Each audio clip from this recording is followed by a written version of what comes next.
A fallen Texas Tech police officer was honored during a special ceremony this week. Coming up, we'll have a look at the memorial service for Officer Floyd East Jr. It's been a busy week on campus as students are gearing up for the annual homecoming game on Saturday. Find out how several campus groups are helping to promote school spirit next. And on the Texas Tech volleyball team is nearing the halfway point for their conference schedule. MCTV's Casey Buscher has an in-depth look at the team along with the scores and highlights in sports. This is the MCTV Weekday Update. Welcome to the Thursday's edition of the MCTV Weekday Update. I'm Sophia Aymond. And I'm Ryan Heller. Last week, the Texas Tech community was rocked after the tragic shooting death of a police officer here on campus. That's right, Ryan. Officer Floyd East Jr. was killed at the TTU Police Department following a student welfare check. After a difficult week of breaking news and police investigation, Officer East's body was returned to his home of El Paso on Saturday afternoon. On Tuesday, the officer was honored during a public memorial service at the Abraham Chavez Theater in El Paso. Members of law enforcement, Texas Tech administrations, and friends and loved ones of Officer East all showed up to help remember the man who gave his life while serving the Texas Tech community. You know, it takes a special kind of person to become a law enforcement officer. As I look around the room and at the rosary service this morning, seeing all of the officers from all over the state of Texas, all over this nation, attending here today to remember Floyd East and pay our respects to him. Following Tuesday's memorial service, attendees released 1,000 black and blue balloons into the sky above the Abraham Chavez Theater. Along with the memorial service, a private rosary was also held in El Paso on Tuesday morning. Although most of the university community was unable to attend Tuesday's service, there are still opportunities to honor Officer East's memory. Texas Tech is continuing to take donations for all special memorial fund that will be given to the Officer East family. If you would like to donate to the fund, visit the link listed on your screen. As we mentioned on Monday, it's homecoming week here on Texas Tech campus. Although the annual homecoming football game is still 2 days away, several campus groups are hosting various activities to help the campus community stir up their school spirit. On Tuesday, the Student Activities Board hosted the Stuff a Critter event in front of the Free Speech gazebo outside the sub. Students could stop by and create a stuffed animal complete with its own homecoming themed t-shirt. Members of SAB also used Tuesday's event as a chance to promote other activities happening throughout the week. So right now we're doing Stuff a Critter. We did it a couple of weeks ago as a Student Activities Board event, and it went really well and the students really loved it, so we decided to bring it back for the homecoming week and do it part of our homecoming happenings. I hope everybody has a great time this week. Come out to our events. There's definitely a lot of diversity if you're looking to do different things, so come on out. Stuff a Critter was the first of 2 craft events being held by the SAB this week. The Storybook Names event was held yesterday afternoon in the sub courtyard, giving students a chance to create a special homecoming themed wall decoration. Both of SAB's crafts-based events were free with a student ID. Every year, members of various students' organizations, fraternities, and sororities prepare for a unique homecoming competition. First place, the Great Gatsby!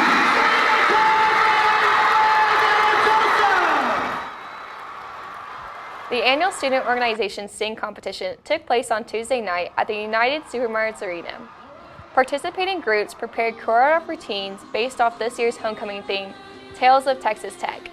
The competing groups used the inspiration of storybooks and novels to create the song and dance routine. At the end of the night, Zeta Tau Alpha and Phi Gamma Delta were announced as the winner of the Greek division with their Great Gatsby dance number. Dancers with Soul won the Student Organization division with a routine based on Charlie and the Chocolate Factory. Student Organization Sing is held every year during the fall. Homecoming week wouldn't be complete without the opportunity for students to score some free food. And yesterday afternoon, one student organization held an annual event for hundreds of hungry students. Crew at Texas Tech held their annual Tamale Fest Wednesday between the Architecture and Media and Communication buildings from 10 a.m. to 3 p.m. Students could stop by and grab a couple of tamales, chips, and a drink, and enjoy a free lunch. This is the 17th annual Tamale Fest put on by Crew at Texas Tech, and we're wanting to serve the community, feed the students, kind of partake in the homecoming events. And so every year, Pedro's gives us 140 dozen tamales, and they donate for us to give away, and we just like to serve the students, and we always do it during homecoming week, so always the opportunity for free food. Crew at Texas Tech is a Christian student organization who meets weekly at the Sub. Along with the annual Tamale Fest event, Crew also hosts several conferences and retreats during the school year. If you would like more information about Crew, visit their Facebook page at facebook.com/crew@TTU. Homecoming week activities are continuing today here on campus and earlier this afternoon. A new event gave students a chance to escape the fall weather and enjoy a little taste of winter. From 11 a.m. to 3 p.m., the Student Activities Board hosted a brand new event called A Snowy Day in Urbanowski Park. Mirrorless party ice truck in a load of man-made snow and a slide to give students the feel of tubing down a snow-covered hill. Mirrorless is a San Antonio-based company that sells bags of ice, but they also use their product to create snow-themed events any time of the year. SAB's A Snowy Day event was free for any student with a Texas Tech ID. Most students at Texas Tech start out their college careers in a chosen major. But for those who still aren't sure what their future holds, a biannual event can make that decision a lot easier. The Office of Transition and Engagement hosted their annual Major and Minors Fair today in the Sub Ballroom. Representatives from colleges and departments from across the campus set up booths and visited with students interested in their programs. During this event, students could learn about required courses, faculty to student ratios, GPA requirements, and even opportunities for non-majors to take classes. You know, some students may be undecided and they don't have a major yet. Maybe they want to add a second major or add a minor. We've got all of those programs here for them to explore and learn more. And, you know, I just encourage all students to come out and find out. You never know what you might be interested in until you start looking and see. You might find something that piques your interest. Minors are a great way for you to diversify your major. You'll have a different education than the person that you're sitting next to at graduation. So it's a good way to help you find all those great jobs once you graduate from Texas Tech. The 2017 edition of the Majors and Minors Fair wrapped this afternoon at 1 p.m., but there's still plenty of opportunities to learn about the various programs here at Texas Tech. If you would like more info about majors and minors at TTU, visit the Office of Transition and Engagement's website at studentengagement.ttu.edu. We've seen a pretty nice week of weather here on the South Plains. Monday started out with some of the coolest temperatures of the fall, but since then we've seen a lot of sunshine and highs in the 80s. That's true, Ryan. We've seen a warming trend throughout the week, but how long will that last? Let's take a look at the MCTV forecast. There's still a bit of sunshine visible on the Memorial Circle Cam today, and temperatures have climbed into the mid-70s. But we've also seen an increase of clouds since this morning. By this evening, skies will be overcast, and overnight we'll see temperatures fall into the upper 50s. Tomorrow morning, we'll continue to see cloudy skies, but the sun should return by mid-afternoon. Temperatures will increase as the clouds move out, and we should see a high reach of upper 70s. Tomorrow night, skies will be clear and temperatures will drop to only the low 60s. On Saturday, we'll see a return of a few clouds and breezy conditions. High on Saturday should reach up to the mid-80s before the cold front moves into the area on Saturday night. Overnight, the front will drop temperatures back into the 40s. Clear skies will return Sunday, but we'll see cool conditions throughout most of the day. Temperatures will climb into the upper 60s by late afternoon before falling again after sunset. Overnight, lows on Sunday will drop back into the upper 40s. On Monday, we'll start off the week with a full week of October with clear skies and a return to the warmer temperatures. Monday's high should reach 80 degrees, making for a very nice afternoon. But after sunset, temperatures will cool off quickly and we'll see an overnight low in the upper 40s.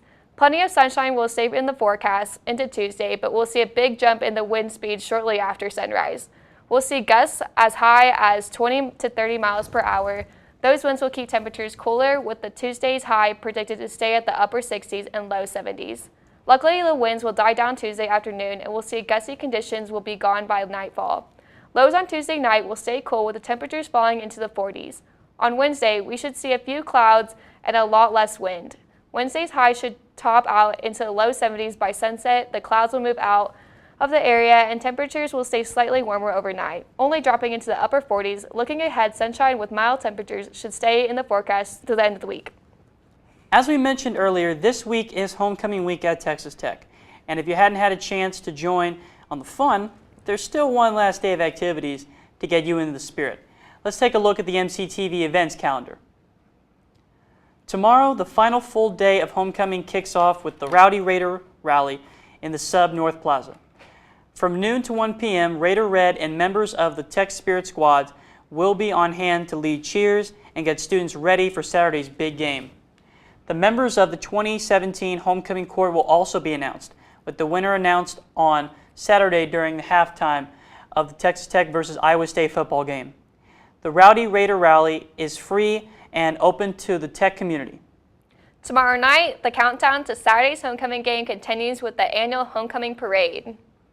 Starting at 6 p.m., the Broadway entrance to campus, members of various student organizations, fraternities, and sororities will showcase floats they've assembled during the fall semester. The parade will also include members of the Going Band, the Spirit Squad, and Mass Rider, and more. The parade will work its way across campus, starting on Broadway to Memorial Circle, then taking Akron to the Sub, and then returning west on 18th all the way to the Commuter West parking lots. Tomorrow's parade is free and open to the public. And at 8 p.m. tomorrow night, the Homecoming Week traditions wrap up with annual pep rally and bonfire. This year, both the pep rally and bonfire will be held outdoors in Urbanowski Park. Raider Red, the Going Band, Cheer Palm Squads, the Saddle Tramps, and the High Riders are all expected to be in attendance at tomorrow's event. There's also a special guest speaker scheduled to help pump up the crowd. Just like the rest of Friday evening's events, the pep rally and bonfire are free and open to the public. After a week of events and activities, homecoming will come to an end on Saturday as the Red Raiders take on the Cyclones of Iowa State. Texas Tech is coming off a tough loss last weekend, and the team is hoping to get things back on track with a win at Jones. MCTV's Casey Buscher joins us now with a look back at last week's game and what's next for the Red Raiders in sports. Casey? Thanks, Ryan and Sophia. Last Saturday, Texas Tech football fell to West Virginia 46-35 in Morgantown. As Tech was ahead for most of the game, the Mountaineers were held under 500 yards of offense for the first time this season. Nick Shimanek threw 4 first-half touchdown passes for Texas Tech, and TJ Vasher had 2 touchdown receptions of 60 and 53 yards, recording his first touchdowns of his career. Will Greer threw 4 of his 5 touchdown passes in the second half, and West Virginia overcame an 18-point deficit in the fourth quarter. Following the weekend, Texas Tech lost their national ranking, and West Virginia is now ranked number 23 in the country. This weekend, Texas Tech takes on Iowa State at home at 11 a.m. at the Jones for the 2017 homecoming game. If you can't make the game, you can still catch all the action on FS1. The Texas Tech volleyball team came up short to number 4 Texas last night at the USA. Sarah Redding and Katie Keenan led the team in blocks, and Redding and White led the team in kills with 8. Speaking of Allison White, I got the chance to speak with her this week about the season so far and her personal goals finishing out the season. Last Saturday, you guys defeated TCU 3-1 at home. What impact do you guys think that the home atmosphere has on the way you guys play and the way you guys beat TCU on Saturday? There's definitely something special about playing in front of a home crowd. Just the way that they respond when you score, it just creates a great energy, and it makes us really want to win for the people that come. The team this year is comprised of 6 sophomores and 6 freshmen, including you. So what do you think that these young players have brought to the team, and what do these young players mean for the upcoming seasons for the Texas Tech volleyball program? Yeah, the younger people have been great, but it's also been the older people that have really just helped us get acclimated. They've just set the culture and how hard we should work, and the younger people have just hopped on board with them. And so I think it'll definitely carry out throughout years to come. So in the next upcoming games, you guys play 3 teams that are ranked in the top 25 NCAA. So what are some team initiatives that you guys have established to make sure you guys are going to come out with a win in the next coming weeks? Yeah, I mean, they're definitely good teams. Everyone in the Big 12 is really good. So obviously they have that ranking, but that doesn't make anything different for us. We're still going to go out and play our hardest, play our game, and go for the win, of course. Chance for the win. 10 games left in conference play. What are some personal initiatives that you have for yourself as a freshman as you are getting a lot of playing time this season? Yeah, definitely want to play the last 10 games in conference and hopefully keep up my blocking stats and raise my hitting ones. Just improving every single game is my goal. So. This Saturday, Tech Volleyball heads to Lawrence to take on number 12 Kansas at 1 p.m. TV coverage is available on ESPN3. The NBA season started on Tuesday. Already a few games into the season, Gordon Hayward has a season-ending injury, dislocating his left ankle and fracturing his tibia. For the Houston Rockets, Chris Paul and James Harden are finding ways to work out as a team as they took down the 2017 champions, the Golden State Warriors. The Dallas Mavericks had their season opener last night, falling to the Atlanta Hawks 117-111. Dennis Smith, already in the talks for Rookie of the Year, leading the team in points last night alongside Noel with 16. Looking forward to a great NBA season. That's all for sports. Back to you, Sophia and Ryan. Thanks, Casey. Texas Tech students had a chance to get up close and personal with an award that most college football players only dream of winning. That's right, Ryan. One of the most famous trophies in all of sports was on display today at the Student Union Building. The Heisman Memorial Trophy Tour made a stop at Texas Tech campus this afternoon from 11 a.m. to 3 p.m. Students passing through the sub could stop by and take a picture with the famous sculpture. According to officials in charge of the tour, the trophy on display here at Tech was not a replica. It was the real thing. The Heisman Trophy was first awarded in 1935, and it is considered the most prestigious award in all of college football. So, Sophia, speaking of football, are you going to go to the homecoming game this weekend? I sure am, Ryan. Oh, it's going to be a good game. That's all for today's edition of the MCTV Weekday Update. Thank you so much for joining us, and be sure to check out ttuhub.net every day for more news. We'll see you next week.